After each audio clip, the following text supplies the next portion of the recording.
Good morning, everyone. It's good to be back on here. Last week was such a busy week with all the canning that I had to do. And so I'm taking a couple of days break from canning, but I wanted to talk to y'all today about something different, about stocking a winter pantry. And I'm going to start off by saying, start right now.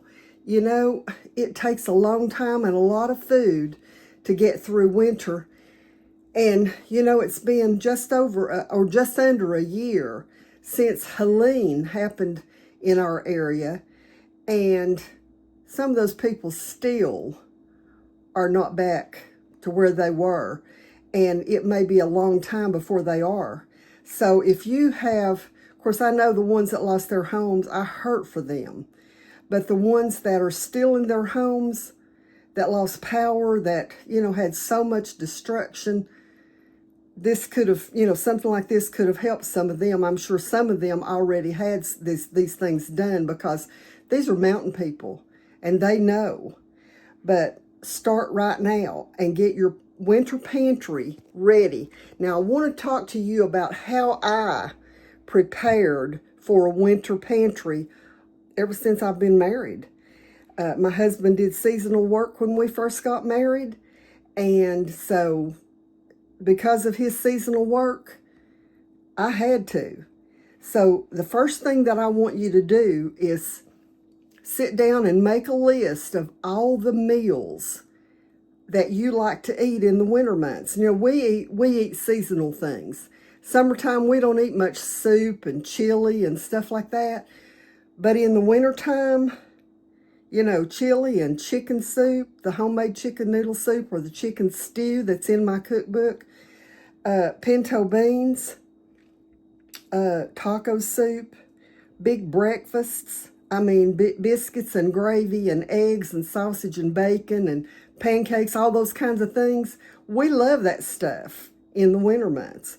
Not so much in the summer when it's hot. And so sit down and think about what kinds of foods that your family likes to eat through the winter months. And then once you have a list, and this could be an ongoing process, but once you start getting a list, then start writing down the ingredients and how much of each ingredient that it takes to make that meal. And then once you've done that, once you've written out all of the different foods and you've got the ingredients for all of those different meals, then combine all those ingredients and you should have a pretty good idea of, and I do mine. I know winter on the calendar is for 3 months, but winter in a lot of our areas lasts 4 and 5 months. So you know how long your winter is and make sure that you figure it for however many months that is. And so, and even if you don't do it enough for a whole winter, if you just do it for a month, if we had major power outage, hopefully you would get power back in a month. But, you know, to be safe, if we had another situation like last year, and some of these other areas around the country, having 3 or 4 months worth of food in the house would be a blessing. So that's the first thing that you need to do.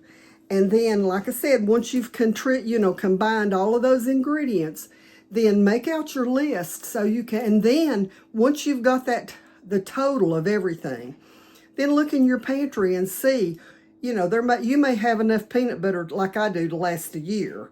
So if you do, then you can mark that off of your list. So then the next thing that you want to do is make sure that your list has all the different types of food. Your proteins, your vegetables, your fruits, your grains, snacks. Oh, that could be just so important to have snacks. And your drinks. Obviously, your first one is going to be water. And then for me, it would be coffee. I have to have my coffee every day. And for some people, it's their tea. For my grandkids in the wintertime, it's hot chocolate. And so, and then y'all that have followed me for a long time know that I keep canned milk on the shelf. And so, things like that. And then there's some other things that if you're going to cook that you're going to need. And those things might include yeast and vinegars, baking powder, baking soda, your seasonings, cocoa. If you're going to bake a cake, you definitely got to have some cocoa on the shelf. And of course, have plenty of salt. And make sure that you either home canned meats or store-bought meats, maybe freeze-dried meats. You know what you prefer. I don't buy freeze-dried meats and I don't have a freeze dryer. I don't have room for a freeze dryer, but I do have lots of home canned meats, or like I said, soups and stews and chilies and things like that have meat in them. And so then the other thing that I'm going to say to make sure you have is a manual can opener. My little can opener, I've got 2 of them in the drawer now that I use for opening jars. And if this back end used to be used for opening drink bottles when they had the pop top on them, but that could be used for lots of different things. And then also make sure that you've got plenty of fat, lard, tallow, olive oil, butter, things like that. And, I've got butter on the shelf that I canned. I've got some in the freezer, and then I have some that's fresh in the refrigerator. Your grains, you could have whole grains like I do. I also have some bags of flour and some bags of cornmeal. I've got dried corn put up.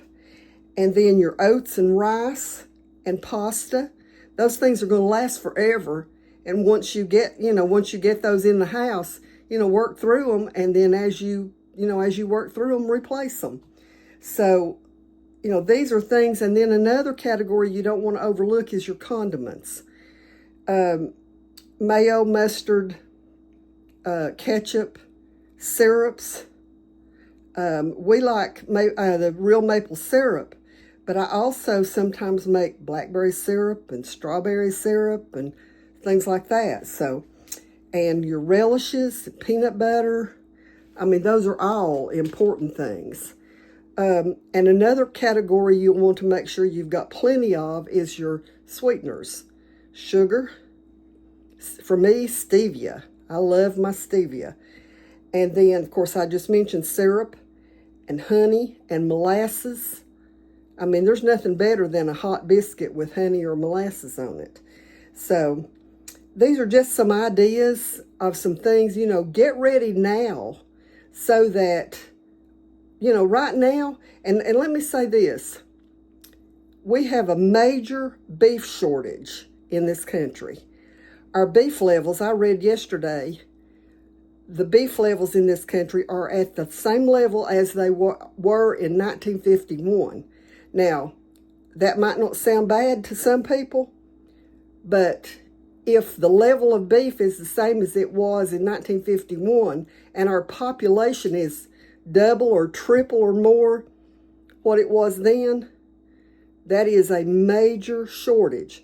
So if you have the means to do it, go buy some beef, can it, freeze it, whatever you have to do with it. But make sure you've got some beef in the house.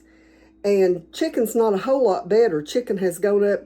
I was getting chicken for 99 cents a pound or $1.29 a pound before COVID, and now it's $3.99 a pound in my grocery store. So make sure that you stock up on some of those proteins because those are important for your health. And so anyway, I hope that this is helpful to you and in knowing what you need, and then also help you to figure out how much of this that you need. Just to kind of give you an idea, through the summer months, I seldom even open a bag of flour. But in the winter months, I use a lot of flour and a lot of grains because that's when we want You know, like I said, the biscuits and gravy, or the oatmeal for breakfast, or cream of wheat for breakfast. You know, things like that. So anyway, hope this is helpful. God bless you all.